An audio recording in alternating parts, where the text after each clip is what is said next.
ಆರೋಗ್ಯದ ಟಿಪ್ಸ್ ಇವತ್ತು ಯಾವುದನ್ನು ತಿಳಿಸ್ಕೊಡ್ತಾರೆ ಡಾಕ್ಟರ್ ಕಿಶೋರ್ ರೆಡ್ಡಿ ಆಗಿದ್ದಾರೆ ನೋಡಿ. ನಮಸ್ಕಾರ.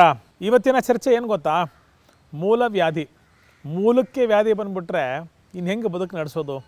ಸಂಕೋಚ, ಭಯ, ಆತಂಕ ಇಷ್ಟೆಲ್ಲ ಕಾಲ ಮುಂದುವರೆದಂತ ನಾವು ಅಂದ್ಕೊಂಡ್ರು ಒಂದು ಹೆಣ್ಮಗಳು ಇವತ್ತು ಈ ಸಮಸ್ಯೆ ಇದೆ ಅಂತ ಸ್ವಂತ ತಾಯಿಗೋ ಸ್ವಂತ ಗಂಡಂಗೋ ಸ್ವಂತ ಮಗಳಿಗೋ ಕೂಡ ಹೇಳ್ದೇ ರಕ್ತಸ್ರಾವ ಆಗಿ ಪೆಡಂಭೂತವಾಗಿ ಅದು ಬೆಳೆದು ಇನ್ನೇನು ದಾರಿನೇ ಇಲ್ಲ, ನಾಳೆ ಬೆಳಗ್ಗೆ ಕತ್ತರಿಸಿ ಸರ್ಜರಿ ಮಾಡಬೇಕು ಅಂತಕ್ಕಂಥ ಹಂತದಲ್ಲಿ ಒಂದು ರಾಮಬಾಣವನ್ನು ನಿರೀಕ್ಷೆ ಮಾಡ್ತಾರೆ. ಏನಾದರೂ ಮಾಡಿ, ಯಾರಿಗೂ ಹೇಳಲಿಲ್ಲ, ಇವಾಗ ಪರಿಸ್ಥಿತಿ ಕೈ ಮೀರಿ ಹೋಗ್ಬಿಟ್ಟಿದೆ, ಏನಾದರೂ ಮಾಡಿ ಅಂತ. ಎಷ್ಟೋ ಸಂದರ್ಭದಲ್ಲಿ thanks to pastry, pizza, burger, gobi manchurian, kebab ಇವೆಲ್ಲ ವಾರಕ್ಕೋ ವರ್ಷಕ್ಕೋ ಒಂದ್ಸಲ ಊರಿಗೋ ಹಬ್ಬಕ್ಕೋ ಹರಿದಿನಕ್ಕೋ ರಿಲ್ಯಾಕ್ಸೇಷನ್ನು, ಪೀರ್ ಪ್ರೆಷರು ತಿಂತಕ್ಕಂಥ ಒಂದು ಖಾದ್ಯ ಬೆಂಗಳೂರಿನಂತಹ ಮಹಾನಗರಗಳಲ್ಲಿ ಪ್ರತಿನಿತ್ಯ ಬೇಡದೇ ಇರತಕ್ಕಂಥ ಆಹಾರಗಳನ್ನು ಬೇಕಾಗಿಕ್ಕಿಂತ ಜಾಸ್ತಿ ಪ್ರಮಾಣದಲ್ಲಿ ತಿನ್ನೋದು ಇದಕ್ಕೆ ಪ್ರಮುಖವಾದಂಥ ಕಾರಣ. ಇದನ್ನು ತಲೆಯಲ್ಲಿಟ್ಕೊಳ್ಳಿ. ನೀರನ್ನು ಕುಡಿದೇನೇ ಇರೋದು ಕಾನ್ಸ್ಟಿಪೇಷನ್ನು ಪೈಲ್ಸ್ಗೆ ನೇರವಾಗಿ ಕಾರಣ. ಚೆನ್ನಾಗಿ ನೀರು ಕುಡಿದ್ರೆ ತುಂಬ ದೊಡ್ಡ ಅನುಕೂಲ ಆಗುತ್ತೆ. ನಾವು ಅದನ್ನು ಕುಡಿಯೋದೇ ಇಲ್ಲ. ಕರಿಬೇವಿನ ಸೊಪ್ಪು, ಕೊತ್ತಂಬರಿ ಸೊಪ್ಪು ಹಿಂಗೆ ತೆಗೆದು ಹಿಂಗೆ ಇಟ್ಬಿಟ್ಟು ಸತ್ವ ಒಳಗಡೆ ಹೋಗಿದೆ ಅಲ್ವಾ, ಅದನ್ನು ಊಟ ಮಾಡ್ತೀವಿ ಅಂತಕ್ಕಂಥ ಒಂದು ಪರಿಸ್ಥಿತಿ ಇರ್ತೀವಿ. ಚೆನ್ನಾಗಿ ನಾರು ಬೇರು ಸೊಪ್ಪು ಸಗದಿಯನ್ನು ತಿಂತಕ್ಕಂಥ ಅಭ್ಯಾಸವನ್ನು ನೋಡಿ ಎಂತಹ ದುಸ್ಥಿತಿಗೆ ಬಂದು ನಿಂತಿದ್ದೀವಿ ಅಂದರೆ, ದಿನ ಬೆಳಗಾರ ಸೊಪ್ಪು ತಿನ್ರಪ್ಪ, ಗೋಬಿ ಮಂಚೂರಿ ಕಬಾಬ್ಗಿಂಥದ್ದು ಉತ್ತಮ ಅಂತ ನಾವು ಹೇಳಿ ಮಾಧ್ಯಮದ ಮುಖಾಂತರ ಮಾರ್ಗದರ್ಶನ ಕೊಟ್ಟು ತಿನ್ನಿಸ್ಬೇಕು ಅಂದರೆ ಯಾವ ಹಂತದ ನಮ್ಮ ಭೌತಿಕ ಮಟ್ಟ ಅಧಃಪತನಗೊಂಡಿದೆ ಅಂತಕ್ಕಂಥ ಯೋಚನೆ ಮಾಡಿ. ಸೊಪ್ಪು ಸೊಗದೆ ನಾರು ಬೇರನ್ನು ಅತಿ ಜಾಸ್ತಿ ಪ್ರಮಾಣದಲ್ಲಿ ಸೇವನೆ ಮಾಡ್ತಕ್ಕಂಥದ್ದು one of the remedies constipation ಇಲ್ಲದೆ ಇರೋಕ್ಕೆ. ಅದಿಲ್ಲ ಅಂದರೆ ಪೈಲ್ಸು ಬರದೇ ಇರೋಕ್ಕೆ. ಪೈಲ್ಸ್ ಇದ್ದರೆ ಪ್ರಾರಂಭಿಕ ಹಂತದಲ್ಲಿ ನಿವಾರಣೆ ಮಾಡೋಕ್ಕೆ ರೆಮಿಡಿ ಒಂದು ಬೇಕಲ್ವಾ. ಅಪೇಕ್ಷೆ ನಿರೀಕ್ಷೆಗಳೇನು? ಟಿ ವಿ ನೋಡಿದ ತಕ್ಷಣ ಒಂದು ರೆಮಿಡಿ ಬೇಕು ಅಂತ. ಸುವರ್ಣಗಡ್ಡೆ ಗೊತ್ತಾ? ಯಾಮ್ ಅಂತ ಕರಿತೀವಿ. ಸುವರ್ಣಗಡ್ಡೆ ಅತ್ಯದ್ಭುತವಾದಂಥ ಆನೆ ಕಾಲು ಥರ ಇರುತ್ತೆ. ವರ್ಷಗಟ್ಟಲೆ ಕೆಡಲ್ಲ. ಕಟ್ ಮಾಡಿ ಮಾರ್ತಿರ್ತಾರೆ, ಗುಂಡು ಪೂರ್ತಿ ಮಾರ್ತಾರೆ. ಒಂದು ತೊಗೊಂಡ್ರೆ ಬಹುಶಃ ಒಂದು 4-5 ತಿಂಗಳು ಮನೆಗೆ ಬರುತ್ತೆ ಒಂದು ಸುವರ್ಣಗಡ್ಡೆ. ಆ ಸುವರ್ಣಗಡ್ಡೆಯನ್ನು ಚೆನ್ನಾಗಿ ತುರಿದು ಪುಡಿ ಮಾಡಿ ಇಟ್ಕೊಳ್ಳಿ. ಶೇಡ್ ಡ್ರೈ, ಬಿಸಿಲಿಗೆ ನೇರವಾಗಿಟ್ಟರೆ ಹಾಗೆ ಪುಡಿ ಆಗಿಬಿಡುತ್ತೆ ಸ್ಟಾರ್ಚು.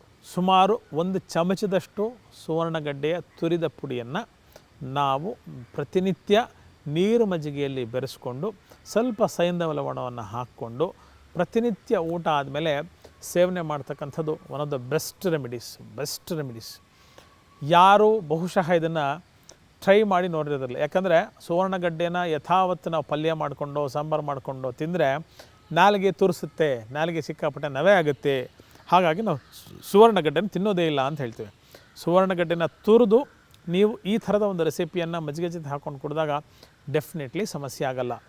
ಡಾಕ್ಟರ್ ಕಿಶೋರ್ ಅವರೇ, ಒಳಗಡೆ ಹೇಳಿದ್ರಿ, ಹೊರಗಡೆಗೇನು? ಬಿಫೋರ್ ಐ ಪ್ರೊಸೀಡ್, ಮುಂದಕ್ಕೆ ಹೋಗೋಕ್ಕಿಂತ ಮುಂಚೆ ಮೂಲಂಗಿ ಸೊಪ್ಪು ಗೊತ್ತಲ್ವಾ?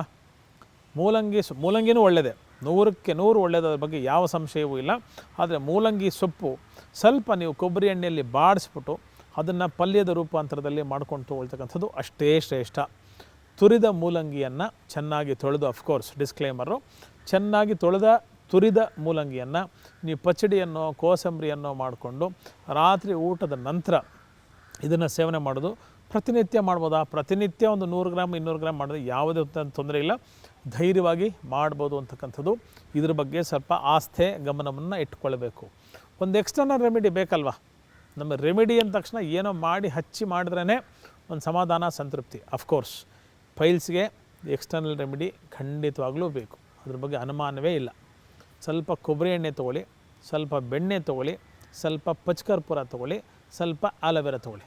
4 ಪದಾರ್ಥಗಳು ಚೆನ್ನಾಗಿ ಬ್ಲೆಂಡ್ ಮಾಡಿ, ಆಲೋವೆರಾ ಇಲ್ಲಾಂದ್ರೂ ಪರವಾಗಿಲ್ಲ, ಚೆನ್ನಾಗಿ ಮಿಶ್ರಣ ಮಾಡಿ, ಚೆನ್ನಾಗಿ ಫೈನ್ ಪೇಸ್ಟ್ ಮಾಡಿ, ಮೋಷನ್ ಹೋಗ್ತಕ್ಕಂಥ ಜಾಗಕ್ಕೆ ಒಂದು ಗ್ಲೌಸನ್ನು ತೊಗೊಂಡು ಚೆನ್ನಾಗಿ ಕ್ಲಾಕ್ ವೈಸು ಆ್ಯಂಟಿ ಕ್ಲಾಕ್ ವೈಸು ಚೆನ್ನಾಗಿ ಲೂಬ್ರಿಕೇಟ್ ಮಾಡ್ತಾ ಬನ್ನಿ. ಮೋಷನ್ ಹೋಗೋಕ್ಕಿಂತ ಮೊದಲು ಒಂದು ಭಾಗ ಆದರೆ, ಮೋಷನ್ ಆದಮೇಲೆ ಮಾಡ್ತಕ್ಕಂಥದ್ದು ಇನ್ನೊಂದು ಪ್ರಮುಖವಾದಂಥ ಭಾಗ. ಇಷ್ಟನ್ನು ನೀವು ಮಾಡಿದ್ರೆ ಅಷ್ಟು ದೊಡ್ಡ ಸಮಸ್ಯೆಯಾಗಿ ನಮಗೆ ಭಾವಿಸ್ತಕ್ಕಂಥ, ಕಾಣಿಸ್ತಕ್ಕಂಥ, ಅನುಭವಿಸ್ತಕ್ಕಂಥ ಪೈಲ್ಸು ಬರ್ತಾ ಇಷ್ಟು ಪುಟ್ಟ ಸಮಸ್ಯೆ ಆಗುತ್ತೆ. ಅಫ್ಕೋರ್ಸ್ ಆಯುರ್ವೇದದ ಔಷಧಿಗಳು ನಿಮ್ಮ ಬೆಂಬಲಕ್ಕೆ ಸದಾಕಾಲ ಸರ್ವಕಾಲ ಇದೆ. ಅದು ಯಾವತ್ತಿಗೂ ದೀರ್ಘಕಾಲೀನವಾಗಿರ್ತಕ್ಕಂಥ ಅವಸ್ಥೆಗೆ ಒಂದು ರಾಮಬಾಣವಾಗಿ ಕೆಲಸ ಮಾಡುತ್ತೆ ಅಂತಕ್ಕಂಥ ಮಾತನ್ನು ಹೇಳ್ತಾ ಪೈಲ್ಸ್ ಇದ್ದರೆ ಯೋಚನೆ ಮಾಡಬೇಡಿ, ಆಲೋಚನೆ ಮಾಡಿ ಅಂತಕ್ಕಂಥ ಮಾತನ್ನು ಹೇಳ್ತಾ ಇವತ್ತಿನ ಕಂತಕ್ಕೆ ವಿರಾಮ ಹಾಡ್ತಾ ಇದ್ದೀನಿ. ಇನ್ನು ಅನೇಕ ಸಮಸ್ಯೆಗಳು, ಅನೇಕ ಪರಿಹಾರಗಳು ವಾಪಸ್ ಬರ್ತೀನಿ. ಕಾಯ್ತಾ ಇರಿ. ನಮಸ್ಕಾರ.